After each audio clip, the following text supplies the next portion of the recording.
Gracias, estimados suscriptores de verdades y rumores.com por estar de nuevo con nosotros en otro episodio de Contrastes.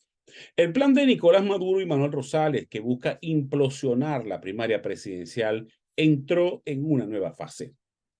Todo indica que la renuncia de la vicepresidenta de la Comisión Nacional de Primarias, María Carolina Uzcategui, obedece a la estrategia macabra que pretende impedir que los ciudadanos elijan a la candidata o al candidato presidencial de unidad.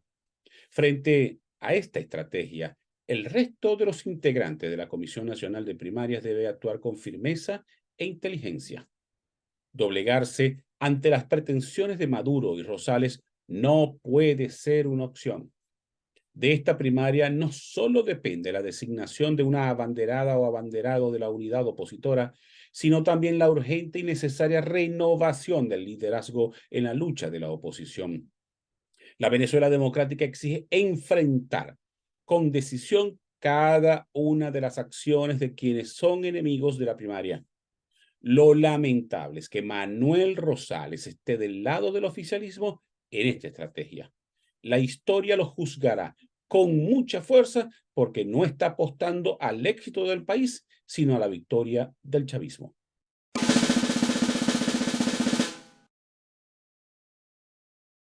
Hoy converso con Antonio de la Cruz, destacado analista político y petrolero. Ya regresamos.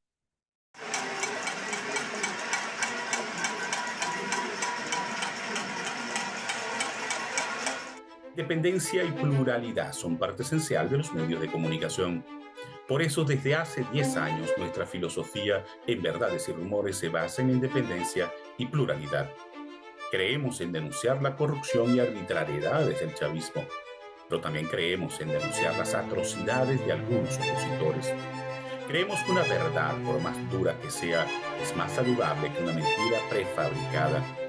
Somos un diario digital al servicio de la verdad en Venezuela. Somos un medio dedicado a defender la honestidad y los valores de nuestra patria. Somos Verdades y Rumores, 10 años al servicio de Venezuela.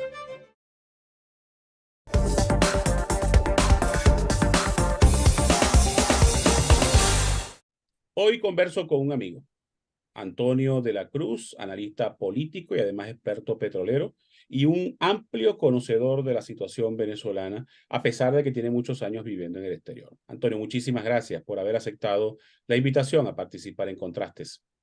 Muchas gracias, Darwin, por la invitación. Siempre es un placer estar contigo y con tu audiencia. Antonio, este programa se graba el día jueves a las 7 de la noche, hora de Venezuela, y 24 horas antes, María Carolina Uzcategui, quien para el momento era vicepresidenta de la Comisión Nacional de Primarias, renuncia a su cargo. ¿Cuál es tu evaluación de esa renuncia? Cuando uno, después que ha recogido toda la información que ha salido, ¿no? Y en la que ella estaba convencida de que el proceso iba en buen camino y que hay unos audios que se han escuchado donde ella participó en algunas reuniones, mítines, y se escuchaba muy entusiasmada en términos del proceso como tal, de las primarias. Y toma una decisión como la de hoy. Lo que podemos preguntarnos es por qué en este momento donde ya lo que queda es empezar a revisar los centros electorales donde se va a votar, viene toda la organización, pues ya una vez superada todas las inscripciones, visto todo, viene el proceso. Y cómo salirse siendo vicepresidenta de esa comisión nacional que definitivamente va a tener un impacto. Y cuando uno escucha también cómo cada uno de los precandidatos y acompañantes de los precandidatos, su posición, también observamos cómo hay una búsqueda de que el proceso natural de unas primarias como elección no llega a feliz término, sino más bien se busca por esta presión de que se genere un mecanismo de consenso para llegar a esa misma decisión. Entonces, sin embargo, aquí básicamente el planteamiento es seguir motivando a la población o al elector para que tome esa decisión y no que haya un acuerdo o los dirigentes de los partidos políticos, porque definitivamente no te va a dar la legitimidad de origen del voto, te da la legitimidad de origen de los partidos, pero no del voto. Y aquí realmente hay una propuesta sobre la mesa de que se constituya una referencia de un liderazgo nuevo que pueda tener esa legitimidad y pueda conversar con los factores que toman decisiones internacionalmente a través de Lula da Silva, por nombrar algunos, Petro, por nombrar otro, aquí en los Estados Unidos con la Casa Blanca, y entonces permitir tener una propuesta que pueda eh, brindar una solución a la crisis política de Venezuela. ¿Tú no crees que la renuncia de la señora Uzcategui pueda estar conectada a la estrategia de Maduro de implosionar el proceso como tal? Totalmente. Lo que digo, cuando uno llega a esto, a lo mejor no lo dije tan directamente como vos, es busca realmente introducirle ruido a esa primaria para ver si se desgasta y empezar a generar contradicciones internas, porque el mismo tuit de Enrique Capriles es un tuit que dice y no dice, no es totalmente definitivo en eso, ¿no? No tienen la misma posición de Guanipa, que es muy contundente en su TikTok o su video que pasó, o su tweet, ¿verdad? En la que hace una posición firme.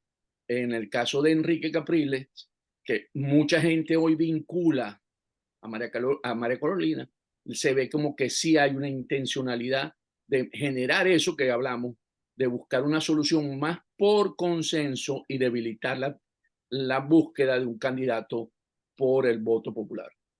¿Cómo evalúas hasta ahora la organización de la primaria? La primaria ha ido progresivamente mostrando que va a conseguir su objetivo progresivamente. O sea, ha tenido situaciones en las que ha tenido, por ejemplo, tuvo que dar un día más para que los precandidatos se inscribieran, cosa que, si recordamos, Acción Democrática protestó. Henry Ramos dijo que no, que eso tenía un compromiso y tenía una fecha. Entonces, y sin embargo, dieron un día para aquellos candidatos como Enrique Capriles y el mismo Manuel Rosales tomaran la decisión definitiva.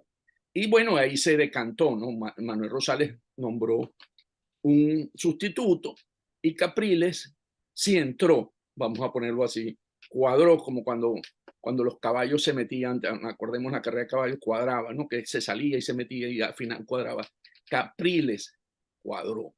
Pero, y en ese sentido han ido consiguiendo poco a poco. Y aquí la labor de Casals ha sido bastante coherente, ha sido un hombre que ha llevado poco a poco, llega a consenso, convoca a la gente. Y yo creo que para el momento que vivimos, yo le daría una calificación del 1 a 20, por lo menos entre 17 y 18. Ahora, ¿tú no crees que se tardaron mucho esperando al Consejo Nacional Electoral para tomar la decisión si el proceso sería con el sistema del poder electoral o de forma manual? Esa fue una decisión que sí es cierto que le dieron mucha larga para llegar a tener el apoyo del Consejo Nacional Electoral, porque había diferencias dentro de los factores políticos internos de una parte que no quería y que el mismo que tenía el consenso del votante de que no querían la intervención del Consejo Nacional Electoral, y otro grupo que sí quería, otra parte que sí quería que participara, porque montar una primaria sin ese apoyo implica todo lo que estamos viendo en términos de centros electorales, en términos de apoyo en cuanto al registro electoral, y que eso va a consumir y va a tomar tiempo. Ya en términos de centros electorales, que no lo van a tener los colegios y los liceos, que podrían haber sido utilizados, está teniendo dificultades porque, por ejemplo, se planteó que poder usar parte de las iglesias y la iglesia salió diciendo que no lo va a prestar y están teniendo algunas situaciones difíciles para conseguir los lugares donde la gente pueda ejercer el voto. Entonces creo que para evitarse esos riesgos más adelante, quisieron, y al final fue como lo dijiste, el régimen de Maduro le saboteó esa parte, pues sabía que si tenía el vestigio de un consejo, se usaba un Consejo Nacional Electoral y validaban eso, tenía mayor legitimidad todavía esa votación y que iba a ser difícil para el resto de los candidatos, como Manuel Rosales, el mismo, para lo que no, el mismo Conde del Guácharo, salirse porque era una primaria organizada, si queremos decir, con los elementos necesarios del madurismo. Ahora, ¿tú crees que el chavismo se va a quedar tranquilo ya con lo que ha hecho o vienen nuevas acciones contra la primaria? No, definitivamente Maduro y su entorno, Jorge Rodríguez y, ¿cómo se llama? Y Diosdado Cabello, definitivamente ellos van a poner todas las dificultades necesarias para que la primaria no se dé. Porque definitivamente ganando, como se ven las encuestas hoy, el triunfo de María Corina ganando esa primaria con el margen de votos que tiene hoy de 30, 40 puntos, para ellos es muy difícil porque tiene una legitimidad muy alta y va a tener un liderazgo sobre la oposición. Esa funcional del G3, ¿verdad? O del G4, en la que ella va a ser la referencia del liderazgo para el país y para fuera del país, y pasarían, por ejemplo, esa plataforma unitaria que se reúne con la parte del madurismo, no tendría ya la legitimidad frente a una candidatura que pueda tener el respaldo de María Corina. Tendrían que buscar un nuevo mecanismo para esas negociaciones. Y en ese sentido, ellos están conscientes, el régimen, de que no es una opción el llegar hasta la primaria. Sin embargo, aquí tienen que buscar mecanismos internos de implosión, porque cuando uno evalúa que si puede, que sería para mí la última instancia, tomar la decisión a través del TCJ, y de hecho, él tampoco tuvo respuesta. Este señor que fue a ver, no le dieron respuesta, no me acuerdo ahorita el apellido, si te acuerdas, me lo decís. Luis Ratti. Ratti, correcto, Ratti. Ratti no tuvo tampoco respuesta. Dijo que iba a ir hoy y no hubo respuesta. Porque para mí ese va a ser si ellos necesitan agotar su último recurso, va a ser ese.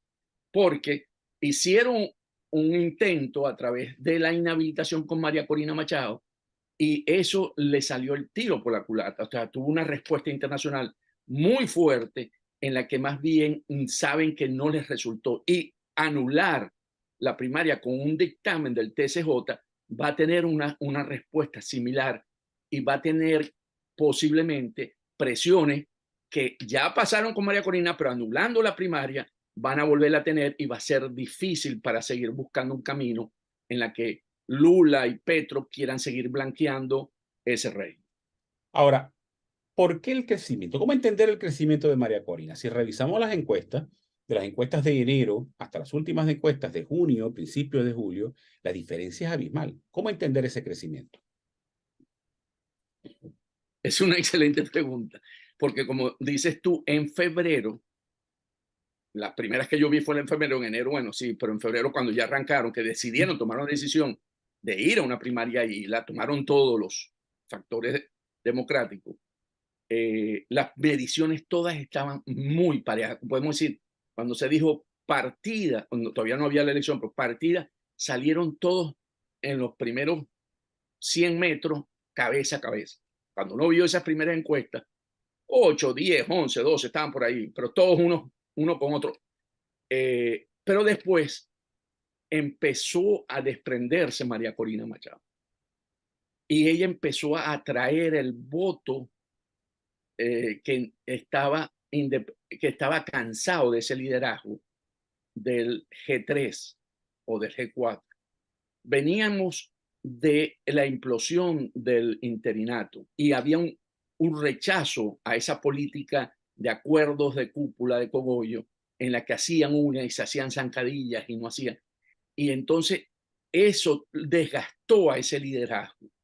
Y María Corina empezó a posicionar el discurso, ¿verdad?, de esperanza, que lo ha venido sosteniendo a lo largo de todos sus años en la que ha estado encerrada en Venezuela y que ella no había dejado de circular, de visitar los estados, más distanciadamente, pero siempre hizo campaña interna, siempre fue a tener contacto con los trabajadores de Sidor, en Falcón, recuerdo, todas esas visitas que ella hizo y que de alguna manera empezó la gente a voltearse y decir,